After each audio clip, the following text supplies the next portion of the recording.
नमो नमः। संस्कृत शिक्षणे भवतां स्वागतम् अस्ति।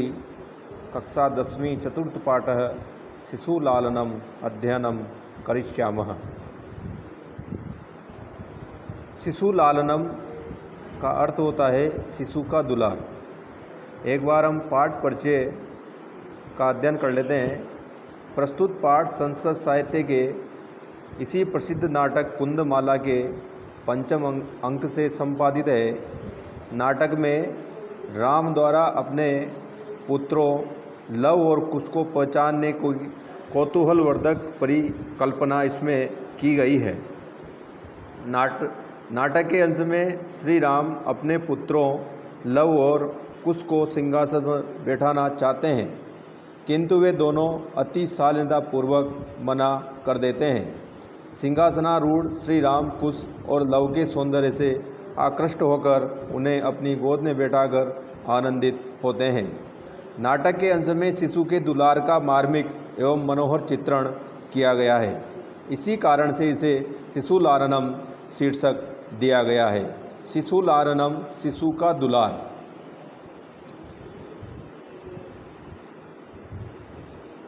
प्रस्तुत तो अयम पाठ दिंगनाग विरचित।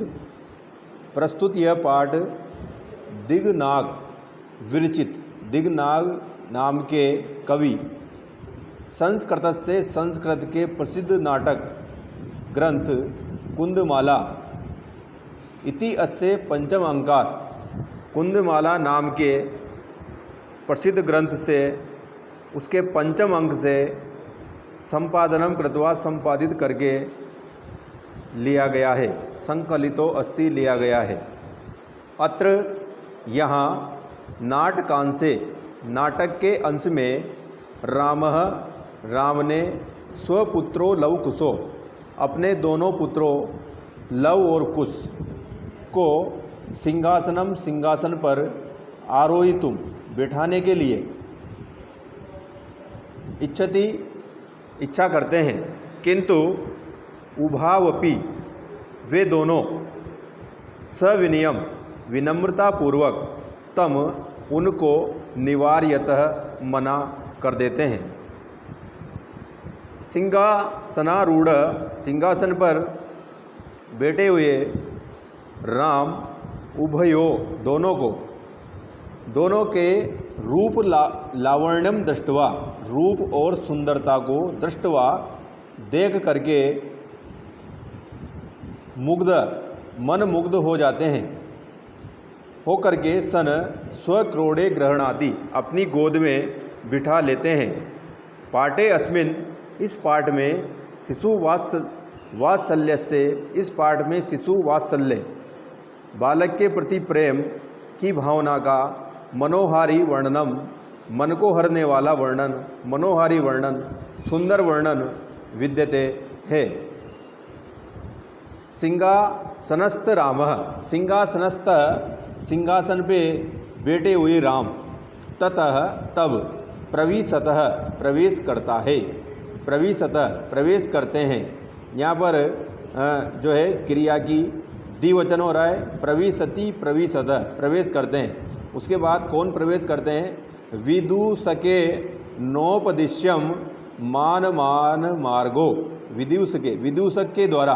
विदूषक किसको कहा जाता है? जो नायक होता है नाटक में, उसका मनोरंजन करने वाला विदूषक कहलाता है।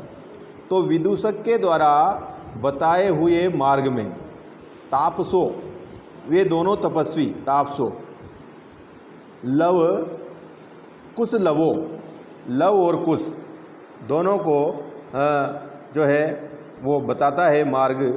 उस रास्ते पर वो जाते हैं, प्रवेश करते हैं। विदूषक कहता है, विदूषक जो होता है, जो राजा को मजाक करने वाला, आनंदित करने वाला नायक के जो होता है, उसमें उसकी मजाक करने वाला और हर समय आनंदित वचन करने वाला विदूषक कहलाता है। वो कहता है विदूषक इत आर्यो, इधर से आर्यो।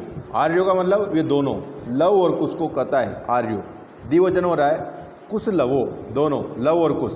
रामम उपसृत्य प्रणम्य च, रामम राम के पास जाकर के, प्रणम्य और प्रणाम करके, अपि अपि क्या, कुशलम कुशल, महाराजस्य क्या महाराज आप कुशल हैं। राम राम कहते हैं युष्मद दर्शनात् कुशलम इव, आपके दर्शन से कुशल की तरह ही हैं, आपके दर्शन हो गए बस यही कुशल है, यानी कि जब आपने देखा जब हम कुशल ही हैं। भवतो आप दोनों को, किम क्या, वयम अत्र हम सब यहाँ, कुशल प्रश्नस्य भाजनम कुशलता का प्रश्न पूछने के पात्र हैं हम सब। क्या आप दोनों यहाँ पर कुशलता का प्रश्न पूछने के पात्र हैं आप, इसलिए वो कहते हैं कि समीप जाकर के क्या महाराज ही कुशल है, क्या महाराज सकुशल हैं। तो इस प्रकार से आप दोनों ही कुशल शाही है, इस प्रकार से तो हम अतिथियों के लिए उचित आलिंगन करने के योग्य नहीं है।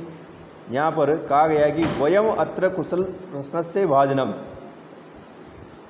एव न पुनरअतिथि जन समुचित से कंठाश्लेषस्य, न पुनः फिर अतिथि जन समुचित से, क्या अतिथि जैसा आदर के लिए, कंठाश्लेषस्य आलिंगन करने के लिए, परिस्वज्य आलिंगन करके, अहो हृदयग्राही स्पर्श, हृदयग्राही स्पर्श हृदय को छूने वाला है। क्या है स्पर्श, हृदय को छूने वाला है। क्या, अब इसका हम दोबारा अर्थ देखते हैं। क्या यहाँ हम आप कुशल समाचार पूछने के ही पात्र हैं? क्या वयमत्र यहाँ हम सब कुशलता के प्रश्न पूछने के पात्र हैं। पुनरअतिथि जनसमुच्चय से, क्या हम अतिथियों के लिए उचित आलिंगन के योग्य नहीं हैं? क्या पुनरअतिथि जनसमुच्चय से, कंठाश्लेषस्य से, कंठाश्लेषस्य का मतलब होता है आलिंगन के लिए, परिस्वज्य आलिंगन करने के लिए, अहो आलिंगन करते हुए, हृदयग्राही स्पर्श, हृदयग्राही का मतलब हृदय से लग करके जो स्पर्श किया वो अत्यंत ही दिल को, हृदय को छूने वाला है। इस प्रकार से वो दोनों मतलब राम इस प्रकार से सोचते हैं। और आसनार्ध उपवेशयति, और आधे इस आसन पर उन दोनों को बिठा लेने के लिए कहते हैं। उभो दोनों, राजासनम खलु एतद न युक्तम अध्याचितुम, उभो वो दोनों कहते हैं कि राजासनम, राजा प्लस आसनम, ये राजा का आसन है। खलु एतद निश्चय ही यह राजा का आसन है। न युक्तम अध्याचितुम, न युक्तम हमारा इस पर बैठना उचित नहीं है। न युक्तम अध्याचितुम उपवेचितुम, हमारा इस पर बैठना उचित नहीं है।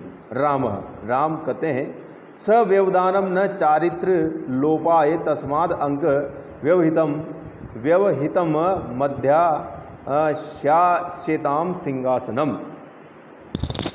सव्यवधानम चरित्र लोपाय, सव्यवधानम बिना व्यवधान के, बिना बाधा के, इस पर बैठने से आपके चरित्र का हनन नहीं होगा। तस्माद अंक, इसलिए तस्माद उस अंक व्यवहृतम अध्यायतम सिंहासनम, गोद में बने हुए आसन पर आप बैठिए। अध्यासताम सिंहासनम, आप सिंहासन पर नहीं बैठो, केवल गोद में बने हुए आप सिंहासन पर बैठो। अंकम उपवेशति, गोद में बैठते हैं। उभो दोनों, अनिच्छाम नाट्यत, अनिच्छाम बैठने नहीं बैठने की इच्छा का नाटक करते हैं राजन। अलम अति दाक्षिण्यन, अलम अति दाक्षिण्यन, ज़्यादा दयालुता मत करो, ज़्यादा दयालुता मत दिखाओ, दोनों कहते हैं। राम कहते हैं फिर अलम अति शालीनतया, ज़्यादा शालीनता मत दिखाओ। भवती शिशुजनो वयो अनुरोधात गुणमहतामपि लालनीय एव व्रजति हिमकरो अपि बालभावात् पशुपति मस्तक केत कच्छ छदत्वम्। भवती शिशुजनो वय अनुरोधात गुणमहतापि लालनीय एवं। गुणमहता भी, जो महान व्यक्ति होते हैं वो लालनीय। लालनीय का मतलब होता है प्यारे होते हैं। प्यारे का मतलब दुलार करने योग्य होते हैं। कौन? जो बालक होते हैं, छोटे बालक, वो जो है बड़े लोगों के लिए वो प्यार करने के योग्य ही होते हैं। इसलिए व्रजति हिम करो अपि बाल भावात। व्रजति सुशोभित होता है, हिम करो अपि चंद्रमा भी, बाल भावात बाल भाव के कारण। पशुपति मस्तक, भगवान शंकर के मस्तक में केतकी कच्छत्वम, मतलब केतकी के पुष्प की तरह जो चंद्रमा है वो भी भगवान शंकर के जटा में, उनके जटाओं के जूड़े में वो केतकी के पुष्प की तरह वो बाल भावात के कारण सुशोभित होता है। उसी प्रकार से आप लोगों के लिए जो महान व्यक्ति होते हैं उनके लिए छोटे बालक दुलार प्यारे ही होते हैं। धन्यवाद।